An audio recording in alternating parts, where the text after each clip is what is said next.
कौन से पुत्र या पुत्री की मृत्यु माता पिता से पहले हो जाती है और कौन सा पुत्र माता पिता को दारुण दुख देने आता है। सुनिए धार्मिक कहानी। प्रिय श्रोतागण, इस प्रकार की घटनाएं अक्सर हमें देखने को और सुनने को मिलती रहती हैं कि किसी पिता के सामने उसके जवान पुत्र की मृत्यु हो जाती है। किसी पुत्र ने अपने माता पिता को इतना दुख दिया कि इतना दुख शायद कोई शत्रु भी नहीं देता।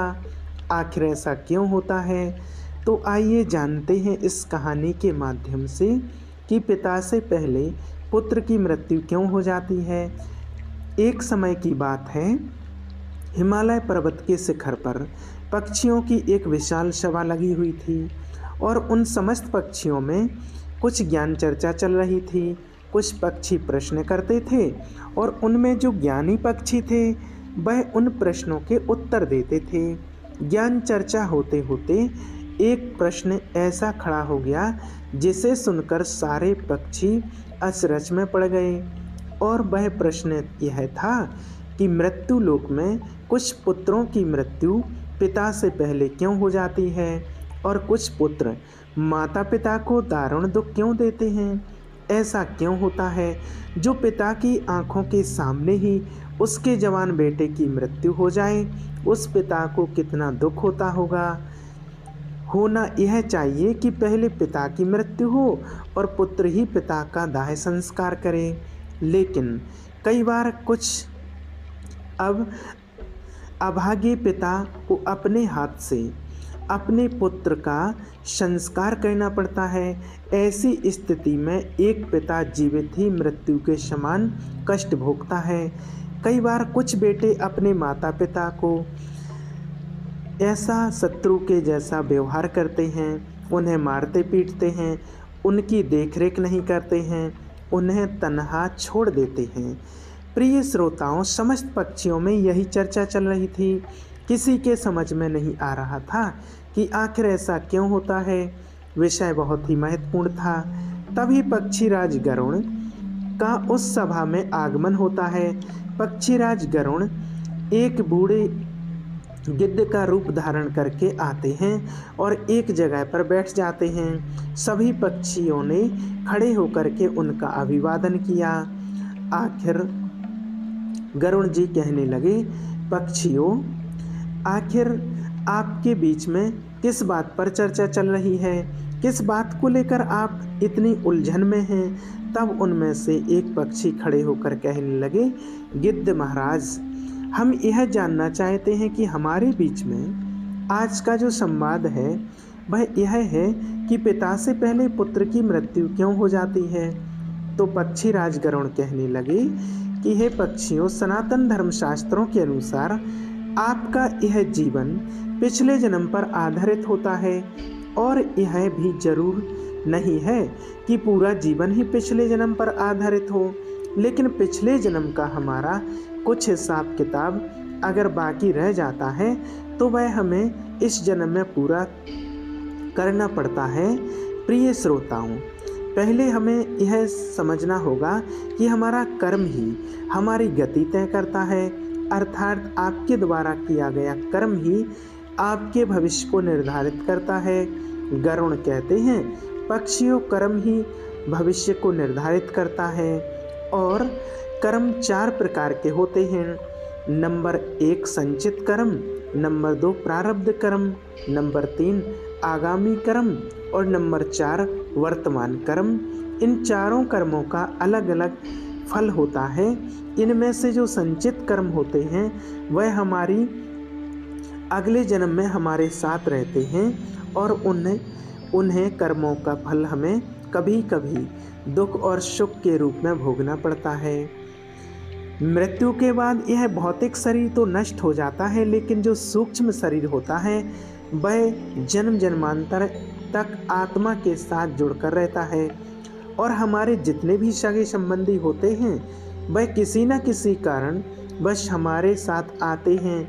कभी किसी जन्म में, कभी किसी जन्म में भी सब हमारे कर्म का हिसाब चुकाने के लिए अलग अलग रूपों में आते रहते हैं। बूढ़े गिद्ध की बात सुनकर समस्त पक्षी कहने लगे, हे पक्षीराज, आपकी यह बात हमारी समझ से परे है, थोड़ा और हमें सरल भाषा में समझाइए।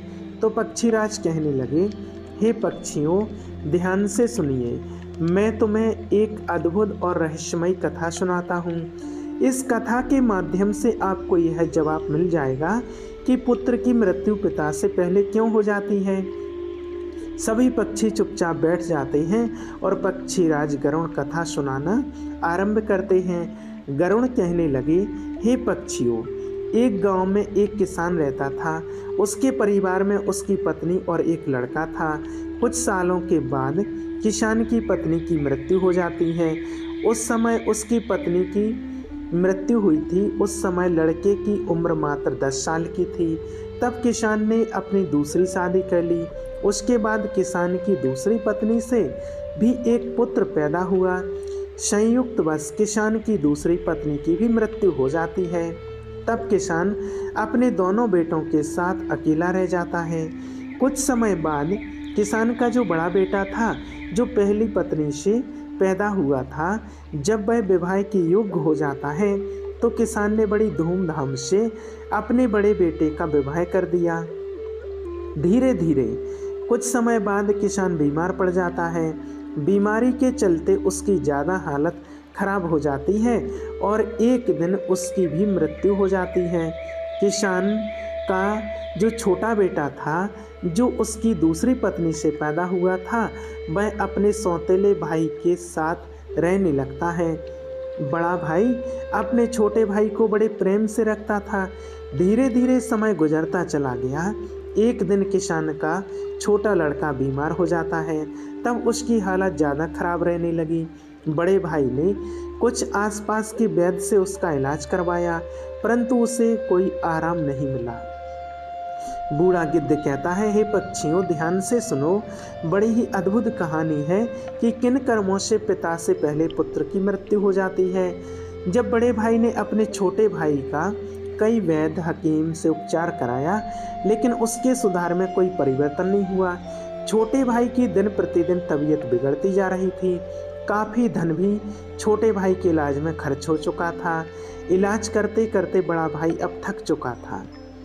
एक दिन बड़े भाई ने अपनी पत्नी से सलाह की कि यदि मेरा छोटा भाई, जो सौतेली माँ से उत्पन्न है, अगर यह मर जाए तो हमें इसके इलाज के लिए पैसे खर्च नहीं करना पड़ेगा और जायदाद में भी आधा हिस्सा हमें नहीं देना पड़ेगा। इसके हिस्से की सारी ज़मीन जायदाद सारी हमारी हो जाएगी। अपने भाई की जान से ज़्यादा प्यारी उसके बड़े भाई को अपनी धन दौलत और भाई की धन दौलत लग रही थी। तभी तो कहते हैं ना, बाप बड़ा ना भैया और सबसे बड़ा है रुपया। पति का सुझाव उसकी पत्नी को भी बहुत अच्छा लगा। तब उसकी पत्नी कहती है, आजी, ऐसे हम इसे मार भी तो नहीं सकते हैं। यदि इसे मार दिया तो लोग समझेंगे कि हमने लालच बस इसे मार डाला है। क्यों ना हम यह काम किसी वैद्य से करवाया जाए तो, और किसी वैद्य को लालच देकर दवाई के बदले जहर दे करके इसको मार दें, तो इससे किसी को पता भी नहीं चलेगा और कोई रिश्तेदार भी हम पर शक नहीं करेगा। सब लोग कहेंगे कि यह बीमार था, इसलिए बीमारी से मृत्यु हो गई।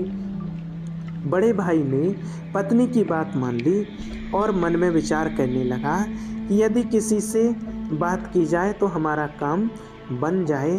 फिर क्या था, बड़े भाई ने ऐसा ही किया। उसे एक कोई निकट का घनिष्ठ वैद्य मिल जाता है। वह पैसों का बड़ा लालची था। जब बड़े भाई ने उस वैद्य से बात की कि मेरे छोटे भाई को जहर दे करके मरवाना है, वैद्य जी पहले तो हिचकिचाए, लेकिन किसान के बड़े बेटे ने वैद्य को 1000 मुद्राओं का लालच दिया तो वैद्य यह काम करने को तैयार हो जाता है। उसका छोटा भाई बीमार तो रहता ही था। वैद्य उसका उपचार करने के बहाने से, उससे देखने के बहाने आता है और उसे जहर दे करके चला जाता है। जहर के प्रभाव से तत्काल उसकी मृत्यु हो जाती है। अपने छोटे भाई की मृत्यु पर भी दोनों पति पत्नी बहुत खुशी मनाते हैं। कहने लगे, अब तो रास्ते का कांटा निकल गया। इसके हिस्से की सारी जमीन जायदाद पर अब हमारा अधिकार हो गया है। अब ये दोनों बहुत प्रसन्न होते हैं। याद रखना भक्तगणों, जो खुशी दूसरों के दुख की बुनियाद पर होती है, जो धन दूसरों की हिंसा करके कमाया जाता है, वह धन कभी आपको सुख नहीं दे सकता। और जो लोग दुख देकर सुख पाने की कामना करते हैं, उनके यहाँ एक दिन बहुत भयानक दुख आता है। बूढ़ा गिद्ध कहता है, हे पक्षियों, इस प्रकार बड़े भाई ने अपने छोटे भाई को मार डाला और उसकी सारी धन संपत्ति पर अपना अधिकार जमा लिया। किसी रिश्तेदार को भी इस बात पर का संदेह नहीं हुआ। रिश्तेदार तो यह सोच रहे थे कि कितना अच्छा भाई है, अपने सौतेले भाई का कितना उपचार कराया, कितनी देखभाल की, कितनी सेवा की, पर बेचारा उसे बचा नहीं सका। क्या करता, रोग ही ऐसा असाध्य था, बेचारे की मृत्यु हो गई। दुनिया वालों को क्या पता था कि वह मरा नहीं बल्कि उसे मारा गया है। बड़ा भाई पूरी विधि विधान से उसका अंतिम संस्कार भी कर देता है। धीरे धीरे समय निकलता चला गया।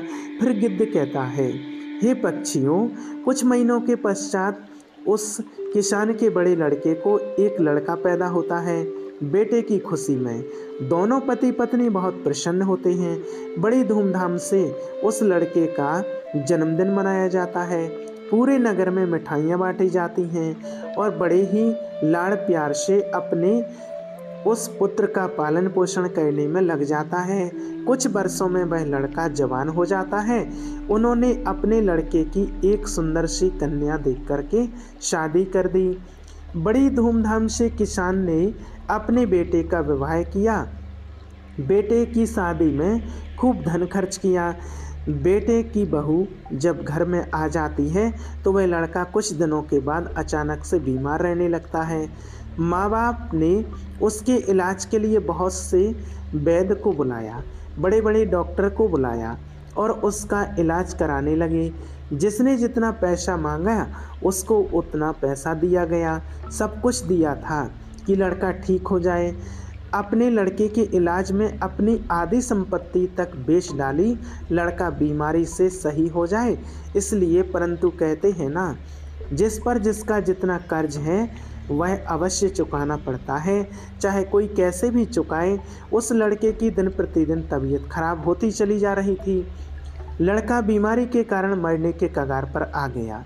शरीर बहुत ज़्यादा कमज़ोर हो गया था, मात्र अस्थि पंजर ही शेष रह गए थे। लड़के को चारपाई पर लेटा रखा था और उसका पिता अपने कुछ रिश्तेदारों के साथ और अपनी पत्नी के साथ अपने पुत्र की दयनीय हालत देख करके उसकी तरफ देख रहा था। अपने रिश्तेदारों से कह रहा था कि यह क्या हुआ, मेरा इकलौता पुत्र है, भगवान ने मुझे किस बात की सज़ा दी है। देखिए श्रोताओं, इस समय वह लड़का बोल उठा। लड़के ने अपने पिता से बोला, भाई अपना हिसाब किताब बराबर हो गया, अब कफन और लकड़ी का हिसाब बाकी है, उसकी तैयारी कर लो। यह सुनकर के पिता ने सोचा कि लगता है बीमारी के कारण लड़के का दिमाग भी ठीक से काम नहीं कर रहा है। देखो ना, मैं उसका बाप हूँ और यह मुझे भाई बोल करके बुला रहा है। तब लड़का कहता है, नहीं भाई, आप मेरे बाप इस जन्म में हैं, मैं तुम्हारे पिछले जन्म का भाई हूँ। याद कीजिए, यह सभी रिश्तेदार बैठे हुए हैं। मैं तुम्हारा छोटा भाई हूँ, तुम्हारी सौतेली माँ का बेटा, तुम्हारा छोटा भाई जो संपत्ति के लिए आपने मुझे जहर देकर मरवाया था। अब वही संपत्ति बिककर मेरे इलाज में लग चुकी है। आपके ऊपर मेरा धन था, वह मैं धीरे धीरे अपने इलाज में लगवा चुका हूँ। यह सुनते ही उसका पिता एकदम से फूट फूट करके रोने लगा और कहता है कि हे, मेरे तो कुल का नाश हो गया है। मैंने यह क्या किया, जो किया वह मेरे आगे आ गया। पर भाई मुझे यह तो बता दो, जो मैंने किया था वह तो मुझे देखने को मिल गया, पर एक बात मेरे समझ में नहीं आती है, किस तेरी पत्नी का क्या दोष है जो बेचारी विवाह कर तेरे साथ आई है? यह तो निर्दोष है, अब इसको जिंदा जलाया जाएगा। गिद्ध बोला, हे पक्षियों, उस समय सती प्रथा चलती थी, अर्थात जिसमें पति के मरने के बाद पति की चिता पर पत्नी को जिंदा जलाया जाता था। तब वह लड़का कहने लगा कि हे भाई, आप मेरी बात ध्यान से सुनो, सभी बैठे हुए रिश्तेदार और तुम सब मेरी बात ध्यान से सुनो।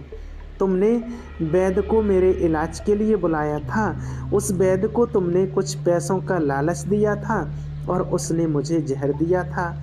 जो दुष्ट पैसों के कारण किसी को मारता है तो उसको भी उसका फल भोगना पड़ता है। गिद्ध बोला, पक्षियों, वह लड़का कह रहा था कि जिस वैद्य ने मुझे जहर दिया था, तुम्हें उसके बारे में क्या पता है? तब उसके पिता ने कहा, बेटा, मुझे पता है, तुम्हारी मौत की 4 साल बाद वह वैद्य भी मर गया था। लड़के ने कहा, वही वैद्य मेरी पत्नी के रूप में मेरे घर में आया है, मेरे मरने पर इसे जिंदा जलाया जाएगा, इसको भी इसके कर्म का फल अवश्य भोगना पड़ेगा। हमारे जीवन में आने वाली प्रत्येक घटनाएं हमारे ही कर्मों की उपज होती है। हम जैसा बोते हैं वैसा ही हमें काटने को मिलता है। आज नहीं तो कल हमें हमारे कर्मों का फल जरूर मिलेगा। जीवन के हर कठिन प्रश्न का जीवन से ही हल मिलता है। जितना गहरा कुआं होगा उतना ही मीठा जल होता है। गिद्ध बोला, पक्षियों, ऐसा कहकर के वह किसान पुत्र मृत्यु को प्राप्त हो जाता है। उस किसान का दूसरा कोई पुत्र नहीं था, उसकी सारी संपत्ति का नाश हो जाता है। उसकी मृत्यु के बाद जो उसकी पत्नी थी उसको भी उसके साथ जिंदा जला दिया गया। उस बंदे को भी उसके कर्म का फल मिल जाता है जिसने लालचवश उसके साथ पुत्र को जहर दिया था। वह वैद्य मरकर उसकी पत्नी बना था और उसे भी मृत्यु के महाभयंकर कष्ट से होकर गुजरना पड़ा। इधर गिद्ध पक्षियों से कहता है, इस दुनिया में 4 प्रकार के पुत्र होते हैं और जो कर्म उसने किए हैं उन कर्मों का भुगतान भी किया जाता है। यह बात सुनकर के पक्षी कहने लगे, 4 प्रकार के पुत्र कौन से होते हैं? तब पक्षीराज कहते हैं, हे पक्षियों, शास्त्रों में 4 प्रकार के पुत्र बताए गए हैं। पहला पुत्र होता है ऋणानुबंध, दूसरा होता है शत्रुपुत्र, तीसरा होता है उदासीन और चौथा होता है सेवक पुत्र। ध्यान रखिए, जो 2 पहले पुत्र हैं ऋणानुबंध और शत्रुपुत्र, यह दोनों आपके कर्मों के अनुसार ही आपके घर में जन्म लेते हैं, तो उनकी मृत्यु पिता से पहले हो जाती है। अगर किसी पुत्र की मृत्यु पिता से पहले हो जाए तो समझ लेना कि वह शत्रु पुत्र और ऋणानुबंध पुत्र पैदा हुआ है।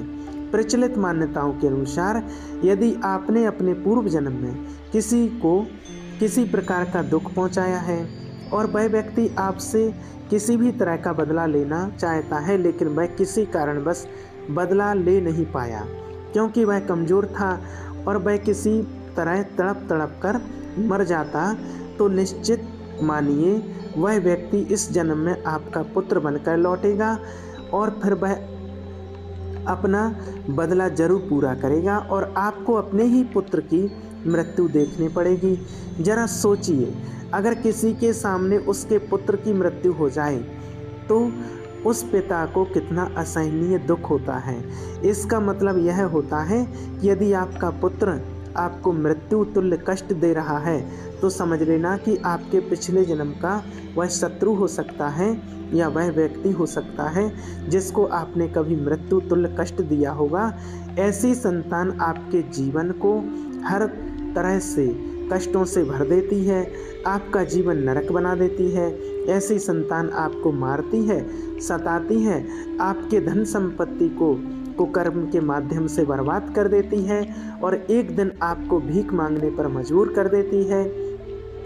तो पक्षियों, इस तरह से पिता से पहले 2 ही पुत्र मरते हैं जो ऋणानुबंध होते हैं और शत्रु पुत्र होते हैं। अपने कर्मों का लेखा जोखा पूरा करने के लिए किसी के यहाँ आकर जन्म धारण करते हैं। भगवान श्री कृष्ण ने अर्जुन से गीता में स्पष्ट कहा है कि हे अर्जुन, इस संसार में जितने भी रिश्ते नाते हैं वे सभी पिछले जन्म की कर्मों के अनुसार प्राप्त होते हैं। इस महाभारत में तुम्हें जितने भी तुम्हारे सभी संबंधी दिखाई दे रहे हैं, यह तुम्हारे और उनके कर्मों का लेखा जोखा है। इस संसार में 4 तरीके के पुत्र बताते हैं। जो 2 तरह के पुत्र होते हैं, ऋणानुबंध और शत्रु पुत्र, जिसके हम कर्जदार हैं, किसी का कर्ज हमने खाया है या किसी के पैसे लिए हैं और वह पैसे वापस नहीं दिए हैं, तो वह पैसे हमें चुकाने पड़ेंगे। यदि इसी जन्म में चुका दिए तब तो बहुत अच्छा है, और यदि वह दूसरे जन्म में चले गए तो आपको भी यह दारुण दुख झेलने को मिलेगा। वह पुत्र के रूप में जन्म लेगा या भाई के रूप में जन्म लेगा या आपके प्रिय किसी सगे संबंधी के रूप में जन्म लेगा, या फिर किसी न किसी रूप में आप उन पैसों को चुकाएंगे। आपको कर्ज तो जरूर चुकाना पड़ेगा ही, शाश्वत विधान है, यही प्रकृति का नियम है। हर क्रिया की प्रतिक्रिया जरूर होती है, और जो दूसरे तरीके का पुत्र होता है शत्रु पुत्र, वह भी आपसे बदला नहीं छोड़ेगा। आपके पास कोई गरीब रहता है, कोई कमज़ोर रहता है और आप ताकतवर हैं, उस पर आप अपना बल प्रयोग कर रहे हैं, उसे मृत्यु के समान यातनाएं दे रहे हैं, तो यह यातना उसकी आत्मा सहेगी। वह भी मौका मिलने पर आपको उतना ही भयंकर यातनाएं देगा और आप उन यातनाओं से आहत हो जाएंगे, चाहे वह पुत्र के रूप में, पिता के रूप में दे या पत्नी के रूप में। इस प्रकार से पहले वाले 2 पुत्रों की मृत्यु पिता से पहले हो जाती है, और बाकी के जो 2 पुत्र होते हैं उदासीन और सेवक, उनकी मृत्यु पिता के बाद होती है। यह वह पुत्र होते हैं जो आपकी बहुत सेवा करते हैं, क्योंकि आपने पिछले जन्म में अच्छे कर्म किए थे, यानी कि पिता पुत्रों की मृत्यु नहीं देखता है। तो हमेशा हमें ध्यान रखना चाहिए कि किसी को कुछ भी उधार या उपकार हम पर ना रहे, और अगर लें तो फिर उसका वापस कर दें। दूसरी बात, किसी को इतना परेशान भी नहीं करना चाहिए कि वह हमसे कमज़ोर है और हम उसको मृत्यु के समान यातनाएं दे रहे हैं, तो वह भी मौका मिलते ही आपसे अपना हिसाब किताब जरूर चुकाने आएगा।